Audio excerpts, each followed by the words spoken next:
You're invited to jump in the chat here today. We're talking to a gentleman. If you've ever listened to Christian radio, you have heard a song by 10th Avenue North.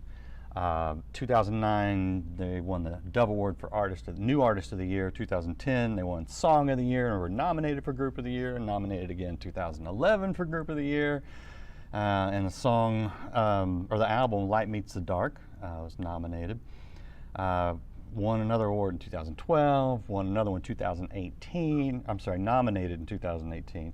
So he's shaking his head right now. He's on Skype with me. But hey, I got to give you a little idea. So, the albums I've had, I think I probably came in at Over and Underneath like most people. Light Meets the Dark, The Struggle. The latest one's called No Shame. 10th Avenue North is one of those Christian bands that for me, you hear the music, it feels good, it just feels uplifting, and then the lyrics, when you pause and take the time to listen to the lyrics, you are uplifted. And so Mike Donehey is with me. He's the lead singer of 10th Avenue North. How you doing, man? Man, just living in a pandemic, Yep. Living clean and loving Jesus. That's the way I try to keep it. So, Mike does have a new book out. When did this book drop? Do you know? Last August. Okay, so it's Over all a year. Yeah. okay. And this is not the book. That's my cheat sheet on all the awards I just read you. Man, live TV can get you sometimes. This is the book. It's called Finding God's Life for My Will, and the title got me immediately because we always say, how do I find God's will for my life? And he's flipped it around, and I think that's on purpose. I know it's on purpose, but that's some of the themes. So, Mike, just jump in here, man. We got plenty of time, so I want you to just tell us everything that's on your heart today.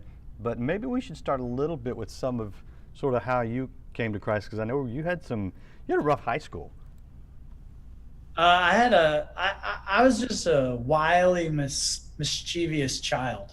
So, my mom relates stories when I was 3, losing me at the Lincoln Memorial in D.C. while there was a march to legalize marijuana going on, and they lost me because I just run off. She had me at Disney World on a leash when I was 3, and she said all of a sudden she looks down and there's a different kid on the leash because taking the leash off and put it on another toddler. I got sent to the principal's office 42 times in 7th grade, which I write about in the book. And I think a lot of my teachers, especially from middle school at least, they find it shocking that I would go on to be in a Christian rock band writing books about the Christian faith or whatnot. So but then my senior year of high school, I had a near-death experience, which really rocked me going into college, and I would say put me on a pretty different trajectory. Well, tell us about that. What happened, what almost happened, and what happened afterwards?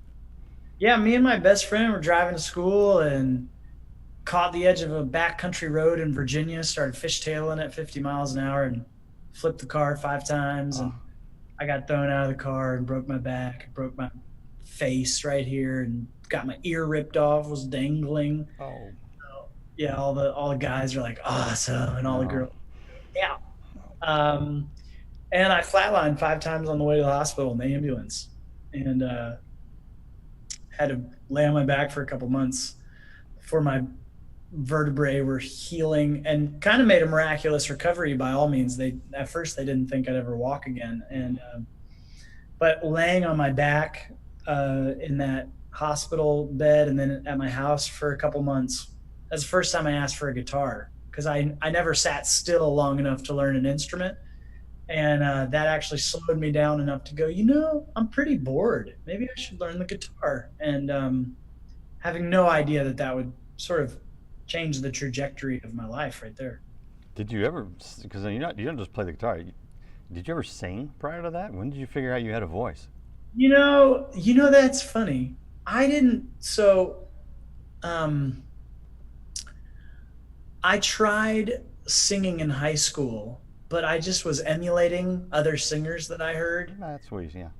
And I wouldn't say it's until we started writing songs in college and we went to record our first demo. And I went to sing like I had been singing. And I listened back and I went, oh, that sounds horrible. And so I just went, I need to not try so hard. And I started singing more just what came naturally. And then I would listen back and I went, oh, that's much better. And had some help along the way for sure. Yeah, no, that's great. Unfortunately, I think a lot of singers or wannabes anyway don't take the time to listen to themselves and develop what comes natural, you know. And singing's one of those things, man. It's a tough thing. So kudos to you for figuring out, for finding your voice. As far as your faith, how did you find your voice and in your faith? Man, still figuring that out. I was on a call last night with some people, and a lady asked, "How do you deal with doubt? Have you ever doubted? Because you probably don't deal with doubt." And I said, "The reason I have faith is because I've explored my doubts." There's this really helpful little idiom that Jesus says where he's like, "You just need faith the size of a mustard seed." This is like the smallest of all seeds. And I feel like that's a really gracious way for him to describe it, to go, hey man, yeah, you're going to have doubts. I mean, you read the Psalms, they're filled, it seems, with more doubt than faith. The faith part comes in at the very end of verses of, where are you? What's happening? I don't know. I don't understand. And so, like a lot of my songs, you'll notice there's sort of this collision between my doubt and my faith. Because they'll be like, God, I don't really believe this, but you said it's true, so I'm gonna try. You just summed up faith right there, and you're right. Well, my favorite prayer in the Bible, honestly, is Lord, I believe, help my unbelief. Yeah. And how much belief and how much unbelief is there in that equation? I don't know. Mm. It could be 2% belief and 98% unbelief. But there's this really helpful verse in Isaiah 42, which I think goes right along with that verse. And it says, a bruised reed he will not break, and a flickering flame he will not quench. And that's really great. Like, I could have a little flickering, barely wisp of a flame, and Jesus isn't going to come and put it out. Oh no. Yeah, I think we make it a lot harder than it is sometimes. Well, we want to perform. We want everyone to perform, and we don't want to have to show grace to people who aren't performing well, even though that's exactly what we all need. Yeah, well stated. All right. Well, so I know that there was an incident involving girls that drew you. That Always, God used. always the thing with girls. Come on, man. So I think that's why God blessed you with a bunch of daughters, but that's a different thing. But yeah, I mean, I read in the cheat sheets I get that you went to an event hoping to meet girls, and God showed up and got your attention more so than the girls, gratefully. Yeah, man. I went to college at Palm Beach Atlantic University, and the first night in the dorms, maybe it was the second night, I'm like, I am charged. I've finally moved out. I went to the same school from kindergarten to senior year, so I went 1,000 miles away down to Florida, and I'm gonna meet every girl on the planet. And I hear on my balcony singing, and I go, I just started learning to play the guitar in my senior year, so I go, where is that? And I look out my balcony, and there's a group of kids just worshiping outside my dorm. So I grab my guitar and I rush down there. I'm like, I'm gonna impress every girl that's there. They're just gonna love my really average guitar playing. And I just encountered the Holy Spirit in a way that was really revolutionary. And it ended up being a consistent thing my whole freshman and sophomore year, as we'd have these little outdoor worship times that were 10, 15, 20, sometimes 50 kids, just impromptu.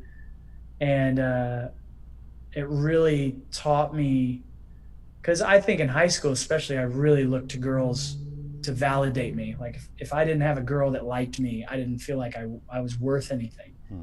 And being in those little settings taught me to get my eyes off of the opposite sex for a minute and really lift my eyes to Christ and get my worth from Him. And uh, what's really funny is I didn't really end up having a girlfriend my whole college experience, you know? That's And I funny. think that I was trying to like wean me off of my addiction, you know?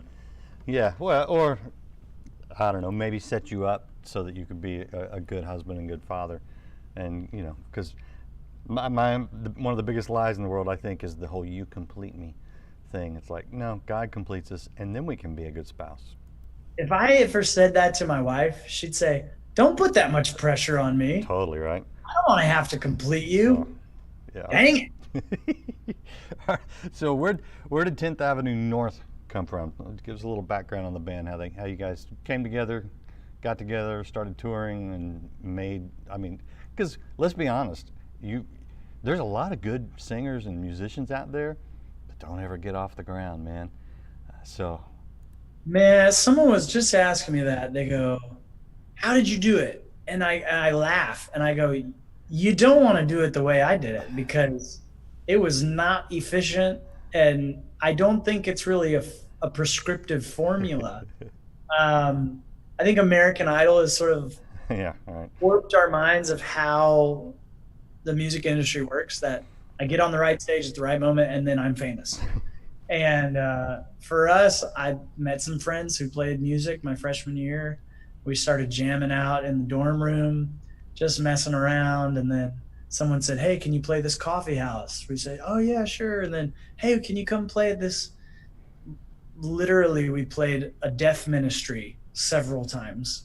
Like, How does that work? yeah, Eh, it's like low end. And then assigns, I was completely superfluous in that equation. It was just our drummer and our bass player, really. Um, and we just kept saying yes and yes and yes. And after college, we started taking little tours and doing camps for years, man. I mean, years. I'm sleeping on the floor of a van. I ended up sleeping on the floor of a van for 4 years, you know? And I don't think I would tell people that's the way to do it. I think I, there's probably better ways to do yeah, it. I think you should tell everybody that that's what you have to do in order to make it. Just, Yeah, you have to yeah. sleep, even if it's in your driveway. You got to go sleep in.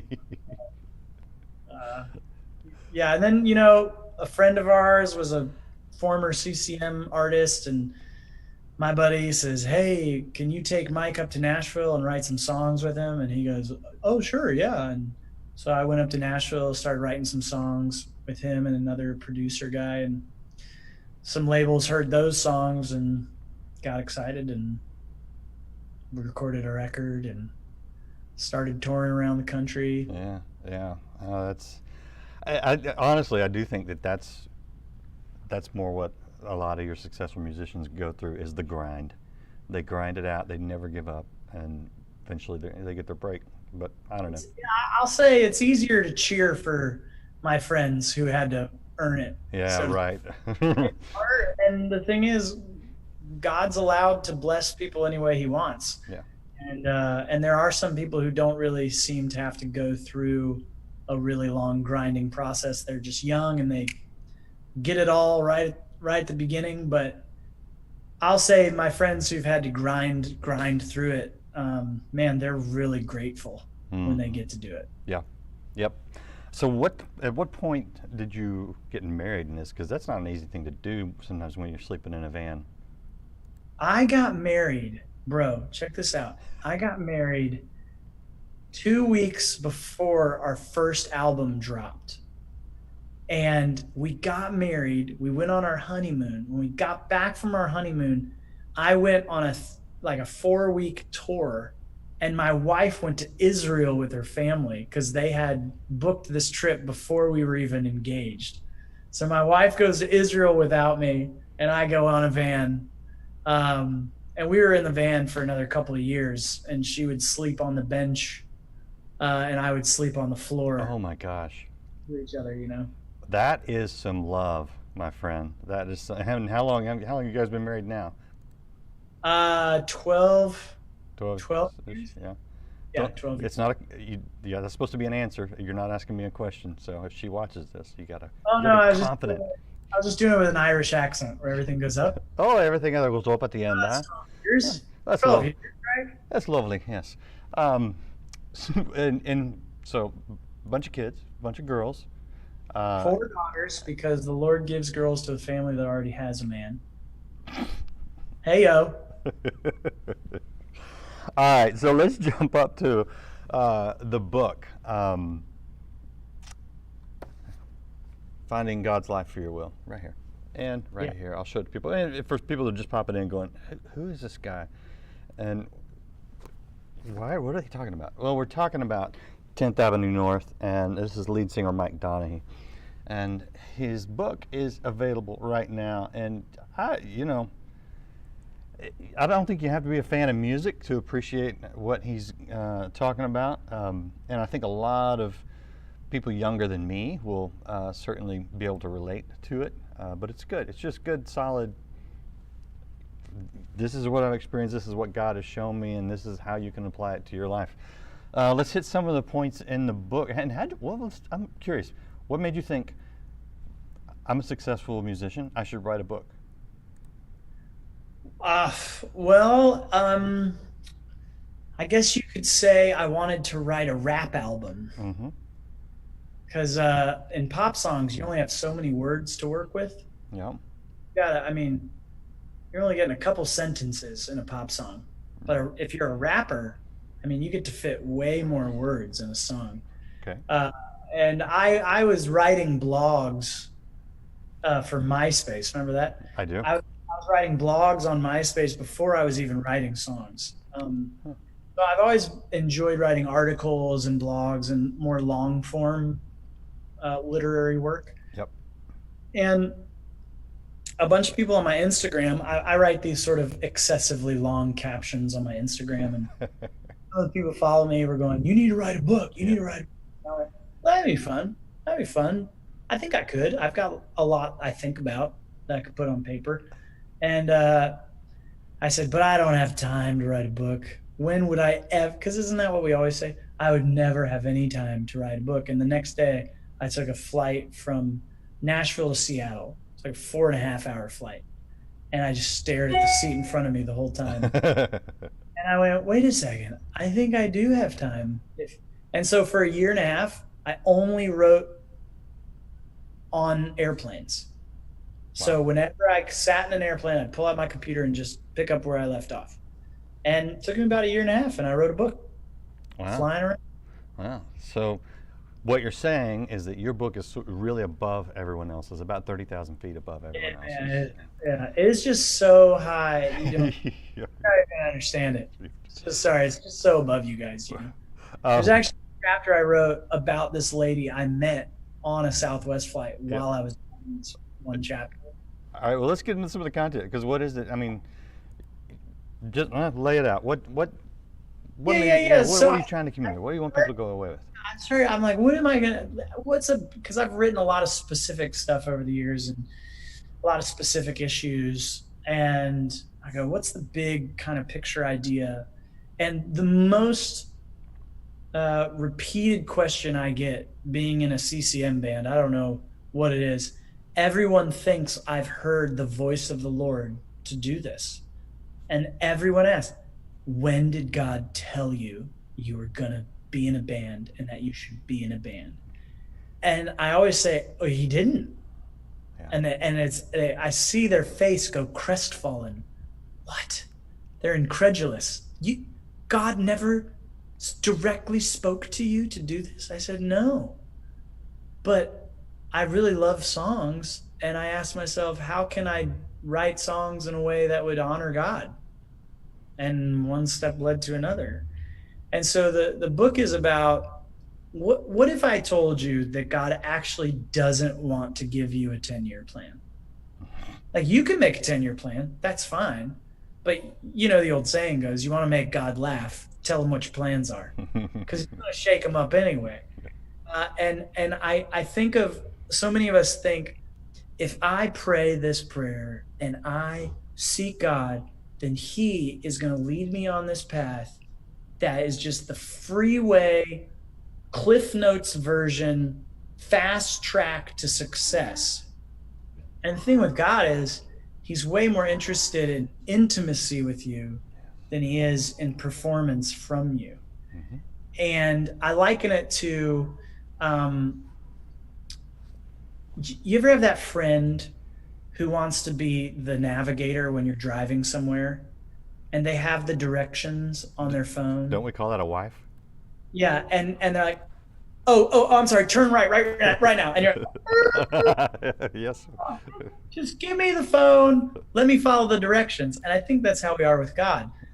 He's giving us these directions seconds before, you know, in the moment. Hey, you Yeah. need to forgive that guy. Hey, you need to deal with that bitterness you got in your heart. Hey, and we're like, no, I don't want to deal with that. Just tell me. And I say, God, why don't you give me the 10 steps ahead so I don't have to make an aggressive maneuver? And He goes, man, if I gave you 10 steps ahead, you'd stop listening to my voice right now. And ultimately, that's what God wants, is to actually be with us. So that's why the subtitle of the book is His Presence is the Plan. That's actually God's goal for you, is to just know Him. Yeah. Yeah, 100%. At the same time, I think you're onto something in there. Everybody wants a formula, but even your formula is not formulaic, if that makes sense. In other words, it's interesting because you look in Scripture, and sometimes, yeah, God will say, here's what you need to do, and it may be a long thing, like building an ark, right? That's something you got to stick with, and you don't always know where you're going because there's no water, but you're building a boat. But yet there is also the element of my sheep know my voice, and obeying, and in the moment. And one great example, I don't know if you've ever read the very first biography of Harriet Tubman, by a woman that knew her. And this is a woman who was leading slaves out of the South, not just to the North where they would return them to the South, but all the way to Canada. And she was such a woman of God. She knew the route, or route, depending on where you're from, to get from, I forget what state she was in, to get from the South through the North to Canada. She knew the route. She knew all the ways to go, the ways to avoid. But there are instances where she would stop along the route and turn and lead a group of people through a swamp or woods or whatever, and find out later that there was someone waiting at the bridge going into the town ahead. So it was kind of a both. She had the map, like we have the Bible, we have a general map, but we have to listen to that voice that is a daily thing. We stay on the map, we don't deviate from the Word, but we have to have that intimacy that you're talking about. Yeah, it's perpetual surrender. Mm-hmm. Your kingdom come, your will be done. Give us today our daily bread. Daily. So the consent you gave God to run your life yesterday doesn't carry over to today. Today you got to renew that consent. You have to give Him consent again and again and again. There's a chapter I have in the book called the perpetual yes. And that we have to keep saying yes to God every moment, really. Mm-hmm. I also read that Harriet Tubman used to pull a gun on some of the slaves that would get cold feet. Yes. They'd want to come back, and she'd go, "You're either coming with me or I'm killing you." Yeah. Yeah. She one of the most fascinating characters in our history. So I start the book out. It's called Jordan River or Red Sea, because I had a really hard time deciding whether I should marry my wife, and I'm perplexed by these two pictures we're given of the Israelites in the Old Testament. Is you've got in Exodus, the people of God are coming out of Egypt, and they are coming up to the Red Sea. Oh, hi, buddy. You need your diaper changed? My daughter needs her diaper changed. all right. Come here. You want to be in the interview? Let's just at least hold her out of the camera view. If you could at least do that, if you're going to change a diaper. No, no. We'll do it after. We'll do it when the interview's over. All right, Okay. you got 5 minutes. It won't Uh, matter. It won't matter. yeah, we're good. It'll smell the same 5 minutes from now. Okay, Mama can do it. Go knock on Real Mama's door. life right here on Live Today Live. Talking to Mike Donehey, lead singer of 10th Avenue North, and proud father, and his Red Sea moment, and not knowing whether to marry his wife or not. And go ahead. Yes, the Red Sea, right? The Israelites, they get to the Red Sea. Pharaoh's chasing them. They don't step a foot in the water, and the sea parts. And so, if I'm the Israelites, I go, "Oh, this is how it's always going to be." Whenever I get to a big fork in the road or like an obstacle I can't pass, God's gonna part it. And because he does that, right? There's times, man, we were trying to move into this house and then just this miraculous thing came and we knew exactly what to do and where to go. So you're like, yes, God's always gonna give me really clear answers and direction. Well, then the very next time they have to cross a body of water is after they've gone in the desert for 40 years and they're crossing over the Jordan River into the promised land. And here we go. Oh, we're at the Jordan River. God's going to do it again. He's going to part the water. But this time he makes the priests get like up to their knees carrying the Ark of the Covenant. And I bet they're feeling like, we're about to get swept away. What are you doing, God? And they're halfway into the river and then the river parts. And I just think that's interesting that sometimes, and this like you're saying, this is not formulaic. Yeah. God's going, sometimes I'm going to make it so clear and part all the waters. Sometimes I'm going to make you get your feet wet. Yeah. And you're going to have to take that step when you don't know what's going to happen. Absolutely. And yeah. So some people, when they're getting married, they're like, I heard an audible voice, a light shone down on heaven, the angels sang, like, ooh, this is the girl you're supposed to marry. But for me, I never got that. I was just like, well, I really like her, and God's not telling me no. Right. So, and here's the interesting thing about marriage. I go, how many guys I know, they begged and begged and begged God for an answer. Is this the woman I'm supposed to marry? And then stopped asking God every day, hey, how should I treat this woman that I have married? Yeah. And you can't have one without the other. You need to ask him, and you also need to keep asking him, I do. Almost 30 years of knowing. So, you're absolutely right. And marriage, it is a commitment, and they say work. It is work, and it's a daily decision. That even if my feelings are totally upside down, I'm going to love this woman because that's what I decided I was going to do, and it's a commitment, and I'm going to do it, and it's obedience to God. And what I have experienced is that even through dry times, if you do what you're called to do, and you show the love you're supposed to show, that the rain comes. You get back into those nice times. A real fun way I like to describe romantic love is you don't choose who you fall in love with. So it chooses you at first, and then you got to choose it back. You got to choose it back. That's it.